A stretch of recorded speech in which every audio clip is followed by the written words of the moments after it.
solo la intervención de Peter y del periodista que pregunta y de Daniel que traduce. Déjame confirmar. Jonathan, ¿estás acá? ¿Puedes prender tu micrófono? Sí, ya lo tengo prendido. Listo, muchas gracias. Entonces usted nos dará, no, o sea, si quiere yo doy el 3, 2, 1 en español, Fer. ¿En inglés? Perfecto, dale, Listo. ya grabando, grábalo. Okay, so Peter, we're ready to record in 3, 2. Again, Peter, I'll leave you the question. I'll leave you with Jonathan, who has the question for the GFACCT. Hola Peter, es un gusto saludarte desde Colombia. Hablo del periódico Arteria. Quisiéramos conocer un poco acerca de cómo GFACCT y la juventud pueden acercar a un proceso creativo que genere un cambio en la mentalidad de las personas. La pregunta concreta para el traductor es, este tipo de eventos y de reuniones, ¿cómo puede impulsar la creatividad en los jóvenes? Hey, Peter, this is Jonathan from the Arteria webpage, journalist. The question is, how do you think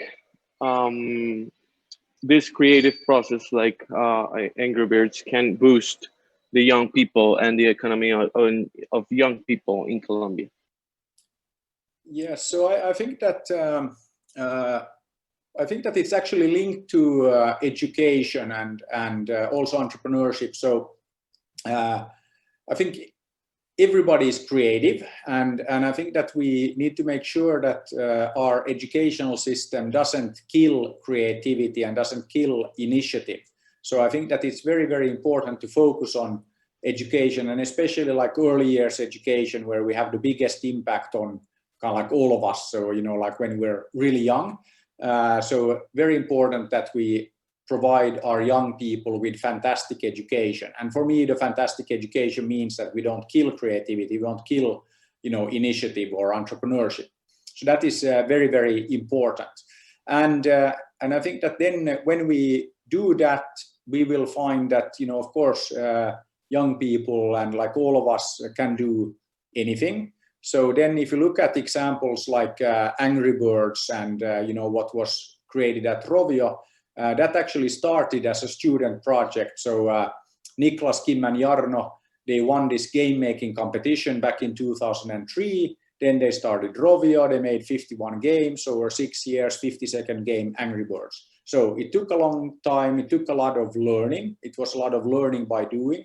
But then when you have now role models like, for example, Angry Birds, there are hundreds of games companies in Finland. It employs thousands of people, and everybody wants to create, you know, the next big thing, the next Angry Birds, the next Supercell. So I think that there is a lot of potential in the creative industries, not only in games, but in general. And then I think that it's very important that we get education right. So we need to invest in that. And then we need to encourage our young people. We need to provide them with role models. But most importantly, we need to provide our young people with fantastic education. And then they will do many fantastic things. Thank you, Peter. ¿Tienes otra, Jonathan? Sí, si realmente quisiéramos proponer una discusión en torno a la diferencia de la educación que reciben los jóvenes finlandeses versus la educación que reciben los, digamos, latinoamericanos, y cómo podríamos encontrar un punto de afinidad para que esto de empoderemos a los jóvenes y otorguemos responsabilidad a los jóvenes, pues no esté tan distante de lo que va a obtener un joven finlandés versus un joven latinoamericano. ¿Sí? La frase de empoderemos a nuestros jóvenes, ¿qué debería llevar antes, pensándolo desde Sudamérica, para que nuestros jóvenes pues puedan aplicar esto sin tener estas complicaciones de falta de creatividad. Okay, so the next question will be, he'll like to propose an argument about the education that the young people get in Finland and mostly Europe, and the education that we can find in Latin America, or this kind of countries in this side of the world, and how this gap will impact in the creativity of young people, like to do much things, and how this will impact. How do you think it will impact? Yes, so I think that, and actually, if you look at Europe, I mean, it's not like one place, obviously. There are many countries, and education in Finland is actually very different from places like, say, Germany or the UK or, all of that. So it's very heterogeneous, and there's quite a bit of difference. And I would argue that it's the same if I look at like Latin America, that there's also differences between the different countries. But I think that one reason why we're very proud of kind of like what we've achieved with our educational system here in Finland. I mean, we are a country with no other like natural resources besides a bit of forest. So kind of like the most important kind of like natural resources really are people. So we very early on decided to invest in education and build a fantastic educational system, not just for a few, but for all. And I think that this is something that is very important if you look at the Finnish model and the Nordic model, that we've decided to provide fantastic education, not just for a few, but for all, for everybody. So that, I think that is a very important kind of like difference between the Nordic countries and many other parts of the world. And I think that that is also why when you look at results in education, but then you also look at the happiest nations on the planet. So Finland has now been the happiest nation on the planet according to the UN for 3 years running. And I think that there is a strong correlation between education and happiness. And if you ask any parent, what do you want for your child? Of course, you want a happy life. So that means that you need to provide fantastic education. And I don't think that there is any excuse, not in Colombia, not in any Latin America country, and not in the US, where there's a lot of challenges when it comes to education. There is no excuse not to provide everybody with a fantastic education. I think this is really the job of all of us, us the people, the government, and all of that, that we need to make sure that we provide everybody with equal opportunity. Then one thing also that is important here is not just about equality, it's about equity. So we need to provide the people that need special assistance, we need to provide them with more attention. I think this is also important, that it's not just about treating everybody the same, but there are people, or actually all of us need different things. So we need to look at the equity part. And I think that there is a lot that we can do by, looking at, Finland and Colombia working together. And I think that this is also now with the GFACCT conference, a great opportunity for us to talk more about that. And I think that governments should do a lot more, what we do in business, benchmarking, looking at how other companies are doing. So how are other governments, doing, for example, education? How are they running the, tax system, healthcare?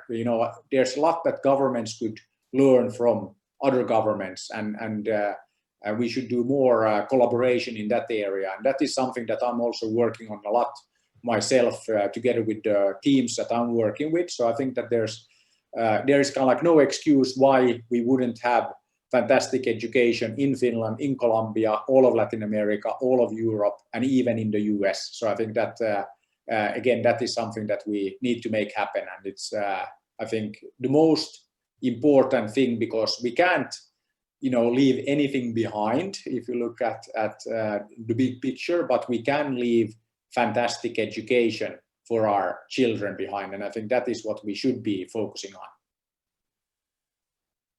Thank you so much, Peter. That will be for Arteria.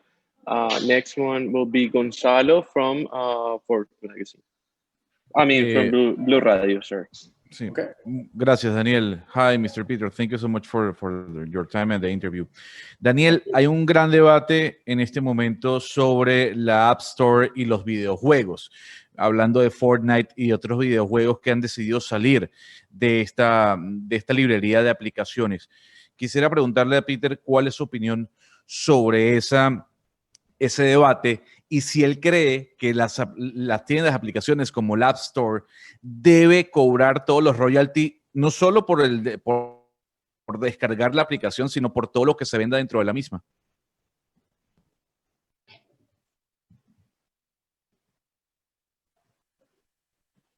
Listo. So the next question will be, there's a big debate in video games right now about the App Store and games like Fortnite and games like this. And we want to know what's your opinion about this. And do you think the App Store should charge for all the items that they're selling, and all the things that they're charging for right now?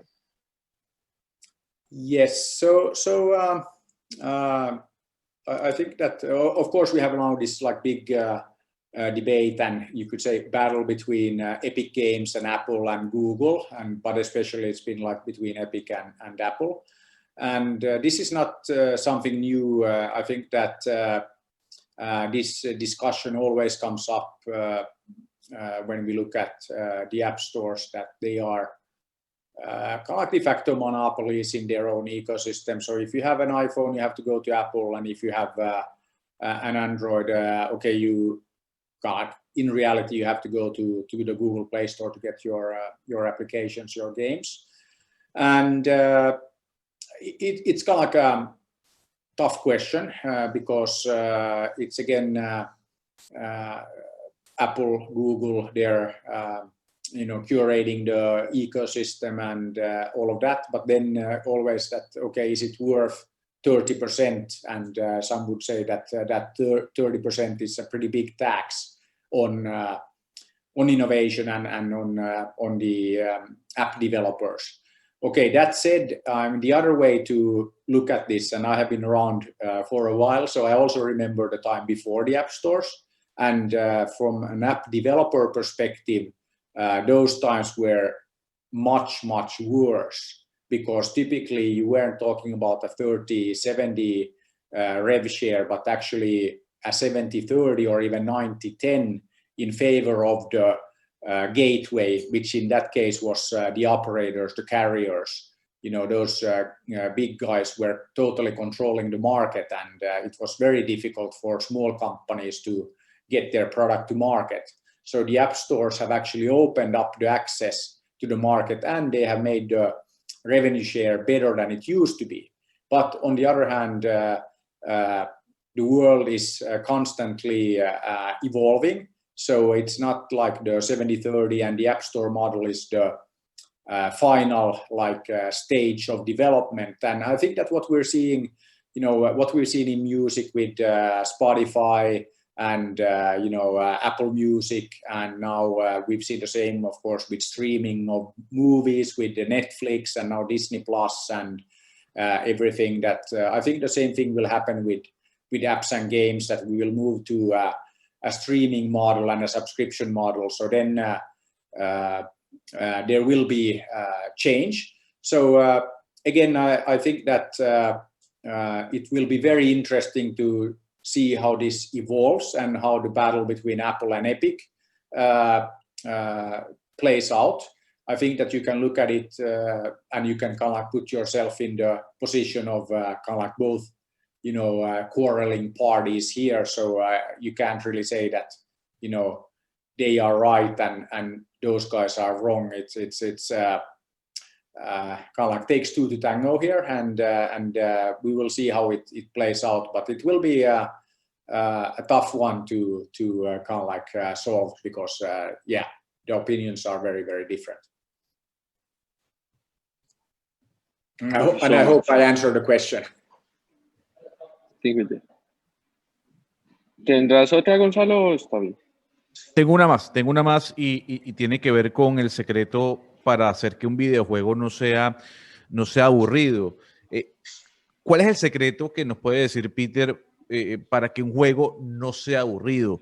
¿Cuántas pruebas se hacen? Frente a cuántas personas se hacen esas pruebas para entender de que el juego no va a ser aburrido tomando en cuenta el tema de Angry Birds?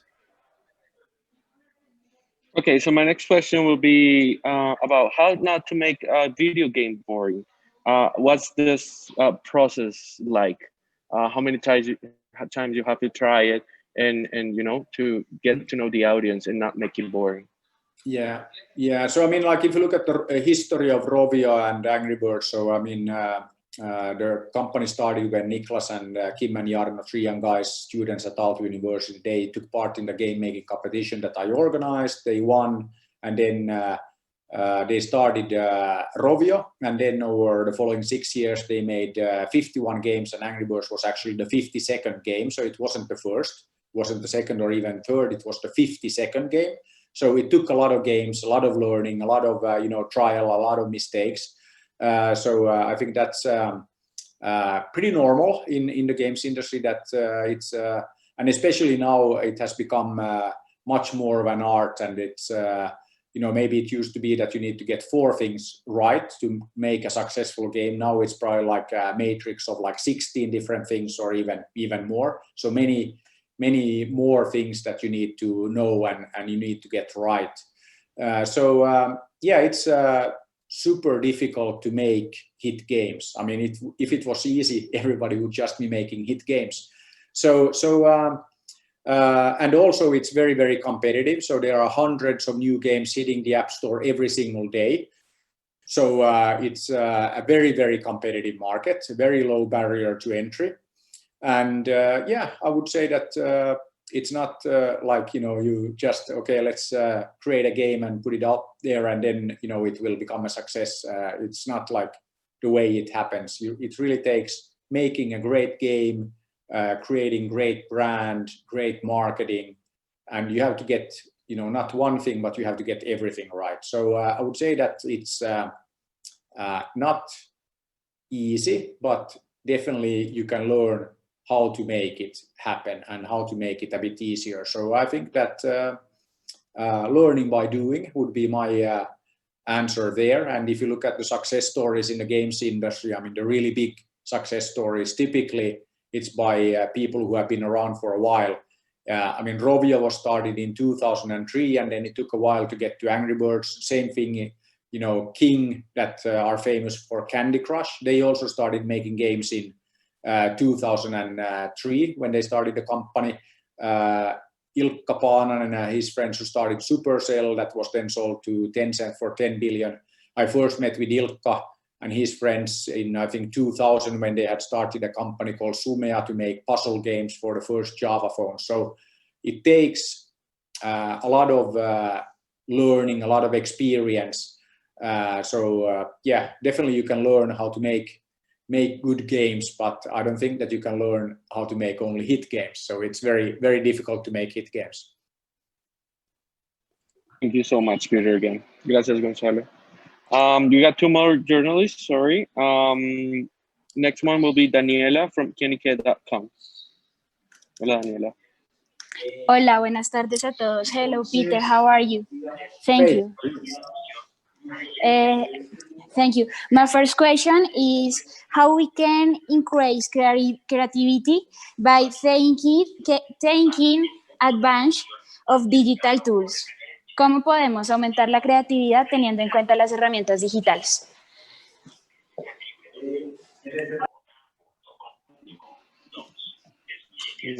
Did you get that, Peter? Yeah, so how we can learn how to use digital tools, right? Yes. Yeah, how can we increase creativity using digital tools? I think that if you look at creativity is like a very big word, and I think that also in one of the previous answers gave that I think that one very important thing is that we need to make sure that our educational system, our schools, that they don't kill creativity, don't kill initiative. So if I look at a lot of the kind of like Asian educational systems that achieve very good results, they actually are very, very bad for creativity, very, very bad for like initiative. So I think that is one thing that we should always keep in mind, that we make sure that our educational institutions, our schools, don't kill the creativity. Then if you look at technology, technology is kind of like just a tool or kind of like an enabler. So technology itself doesn't generate any creativity. So I think that you have to apply, you have to use the tools that you need to make your idea happen. And of course, nowadays, there's a lot of opportunity to create digital experiences, you know, games, other digital experiences. And of course, then there is a lot of room for creativity. And of course, then you have to learn to use the different tools, you know, the tools for making games, for making websites, for making services. But in the end, I think that it really is about kind of like your personal creativity, the creativity of the team. And I think that creativity also comes out of diversity and the diversity of people and ideas.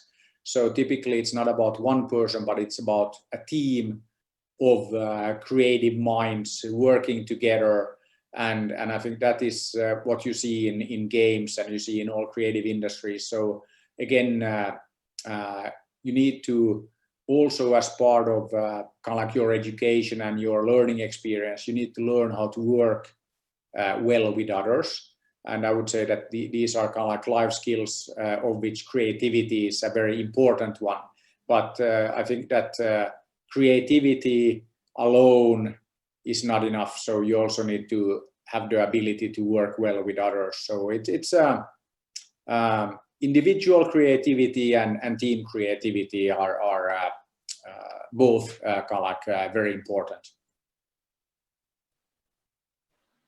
Thank you so much. ¿Listo, Daniela, o tienes otro? Tengo otra pregunta, una última pregunta. My second question is, which or what is the future of the video games, taking into account virtual reality tools? Mm-hmm.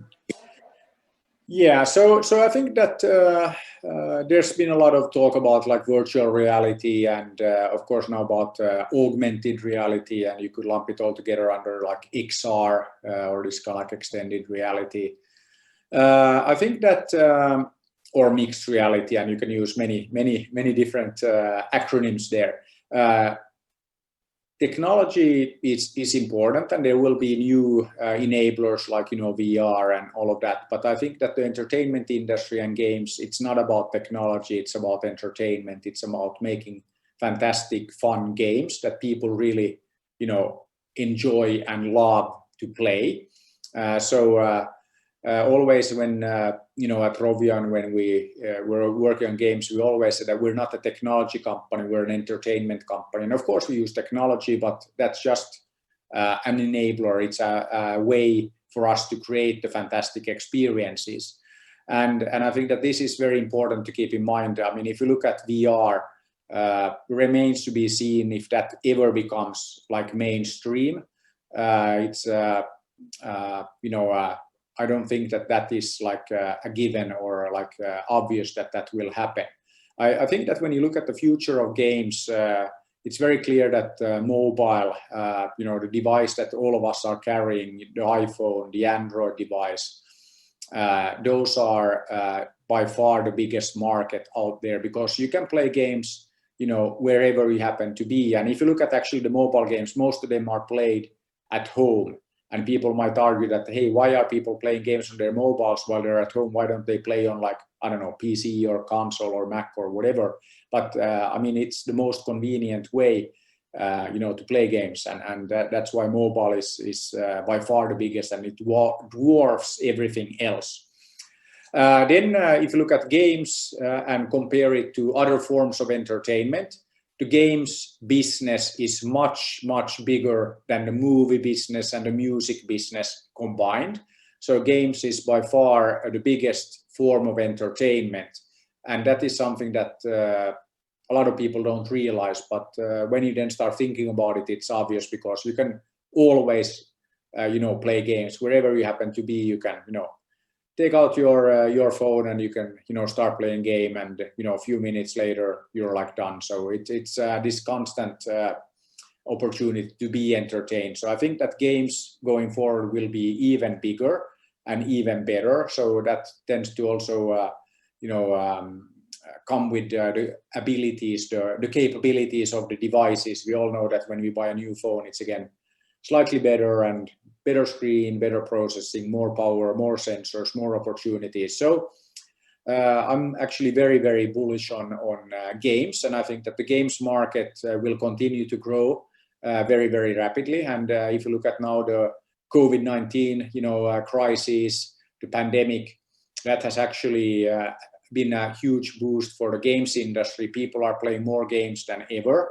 So it's very kind of like a very resilient business and very resilient industry. So I expect the games industry to do really, really well and continue to grow faster than any other form of entertainment. So games is definitely a good place to be. Thank you, Peter. Thank you, Daniela. Last but not least, we got Nicole from caracol.com. Okay. Thank you. Hola, Nicole. Hola, buenas tardes. Buenas tardes. Buenas tardes, Peter. Es un gusto saludarte. Soy Nicole Donato y te saludo en nombre de Caracol Next. Mi pregunta está relacionada con la innovación y la promoción de nuevas ideas, no solo entre los jóvenes, sino entre la ciudadanía en general. ¿Considera usted que un juego digital puede llegar a convertirse en un agente de transformación social? Just a minute, please. Okay. ¿Me repites la pregunta al final, Daniela, por favor? ¿Un juego digital puede llegar a convertirse en un agente de transformación social?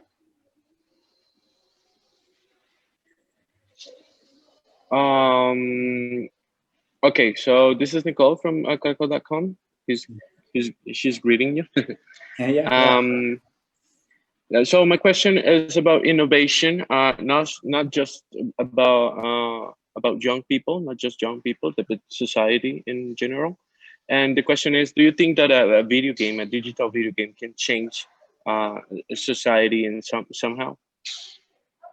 Absolutely. So I think that, if you ask me, I think that there are very few things that you can't do through games.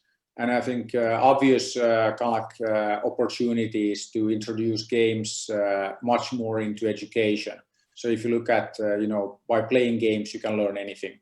And you can learn that very efficiently. But the challenge there is that we need to bring together the best game developers, the best game designers, and the best pedagogues. Typically, they're not one and the same person. So I think that is the challenge there. But I think that we can have a huge impact by learning from the games industry, how we create engagement, how we keep people coming back, for one more time, more, play time. And I think that we want to have the same kind of experience in education, that people want to learn more, they want to come back. So we can learn a lot from how the best games are designed with this engagement in mind.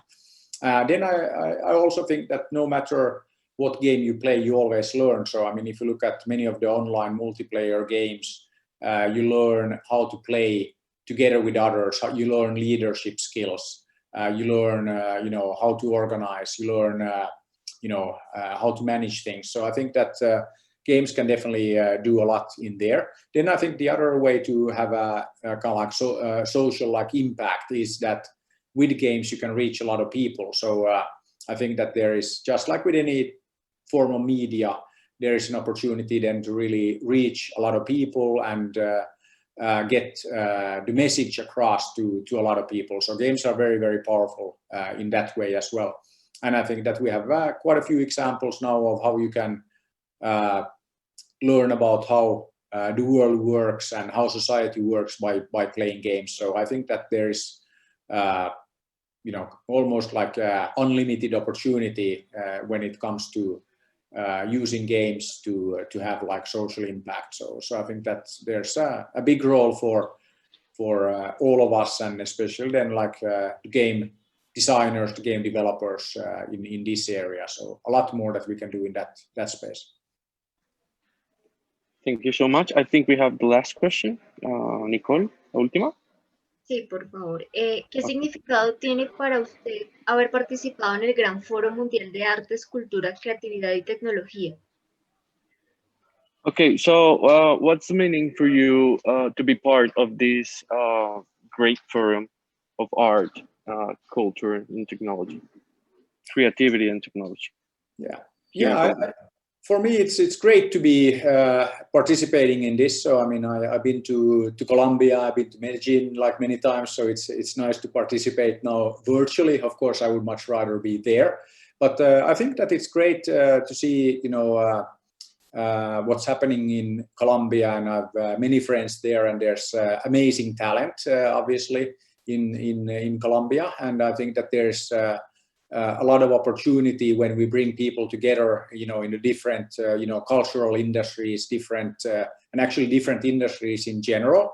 So I think it's super important to do events like this. I think it's really, really great. Of course, it would be even better if we could all be together, you know, and meet face to face. So that would be even better, because I think that's an important role of the events, that you get a lot of serendipity, you get a lot of kind of like random encounters when you're in line waiting for your coffee or something like that. So I think that it's really important to bring people together, and that's how all the best innovation happens.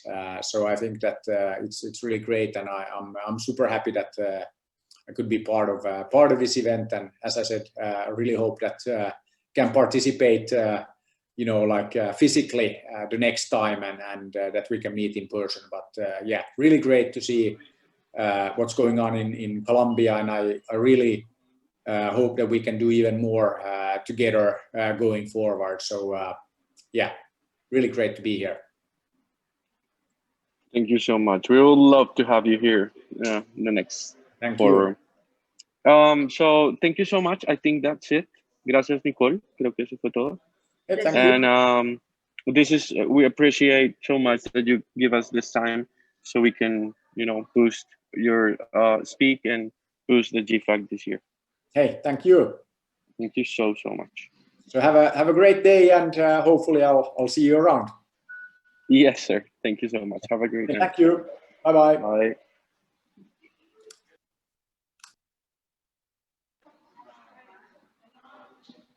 Listo, Fernando, estamos. ¿Listo, Juan Camilo? Sí, muchas gracias a todas las personas de prensa. Estuvo espectacular el espacio y pues gracias por participar y por hacer esas preguntas tan buenas, que en verdad nos ayuda bastante